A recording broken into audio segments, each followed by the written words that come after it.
ಈಗಲೂ ಕೂಡ ಕೆಲವು ರೈತರ ಹತ್ರ ಹೋಗ್ತಾ ಇದ್ವಿ, ನಾನು 10-26 ಬಿಟ್ರೆ ನಾನು ಅರ್ಧ ಕೆಜಿ ಹಾಕ್ತಿದ್ದೀನಪ್ಪ, ವರ್ಷಕ್ಕೆ 2 ಟೈಮ್ 1 ಕೆಜಿ ಹಾಕ್ಬಿಡ್ತೀವಿ, 2 ಕೆಜಿ ಹಾಕ್ಬಿಡ್ತೀವಿ ಅನ್ನೋ ಮನಸ್ಥಿತಿ ಇವಾಗಲೂ ಕೂಡ ಸರ್ ರೈತರದ್ದಿದೆ.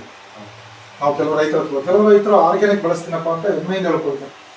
ಇನ್ನೂ 65-70% ಜನ ಸರ್ ಬದಲಾವಣೆ ಆಗಿದೆ.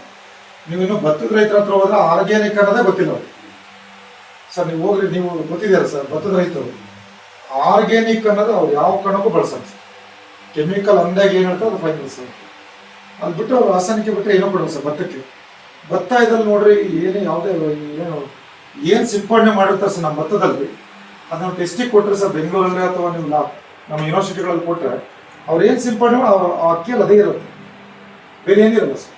ನೀವು ಚಿಲ್ಲಿ ಒಳಗೆ ನಾವು ಏನು ಊಟ ಮಾಡ್ತೀವಲ್ಲ ಸರ್, ಟೊಮೊಟೊ ಚಿಲ್ಲಿನ, ನಾನು ಮೊನ್ನೆ ಸರ್ ನಮ್ಮದು ಒಂದು ಬೆಂಗಳೂರಲ್ಲಿ ಸರ್ ಗುಜರಾತ್ ಒಂದು ಕಂಪ್ನಿ ಒಂದು ಆರ್ಗ್ಯಾನಿಕ್ ಕೊಟ್ಟಿದ್ದಾರೆ ಸರ್. ಏನೂ ಸ್ಪ್ರೇ ಮಾಡೋಂಗಿಲ್ಲ, ಬರೀ ಆರ್ಗ್ಯಾನಿಕ್ ಸ್ಪ್ರೇ ಮಾಡಿದ್ವಿ. ಒಂದು ಟೊಮೊಟೊಗೆ ಒಂದು ಚಿಲ್ಲಿಗೆ ಡೆಮೋ ಕೊಟ್ಟಿದ್ರು, ಅದನ್ನು ಲಾವಿಗೆ ಕೊಟ್ವಿ. ಲಾವಿಗೆ 18,000 ತೊಗೊಂಡ್ರು ಸರ್. ಸರ್ ಜೀರೋ ಎಲ್ಲದರಲ್ಲೂ ಒಂದು 20-30 ನಮಗೆ ಟೆಸ್ಟ್ ಆಗುತ್ತೆ, ಜೀರೋ ಕೆಮಿಕಲ್. ಈಗ ಮಾಮೂಲಿ ರೈತ ಏನು ಅವನು ಸ್ಪ್ರೇ ಮಾಡಿದ್ದ, ಕ್ಲೋರೋಫೈರಿಫಾಸ್ ಹೊಡೆದಿದ್ದ, ಮತ್ತೆ ಏನು ಇವತ್ತು ಮುಟ್ರೋಗಕ್ಕಾಗಲಿ ಮತ್ತೊಂದಕ್ಕೆ ಏನು ಇವತ್ತು ಬೇರೆ ಥರ ಮೆಡಿಸಿನ್ ಏನು ಸ್ಪ್ರೇ ಮಾಡಿದ್ನು ಸರ್, ಟೆಸ್ಟಲ್ಲಿ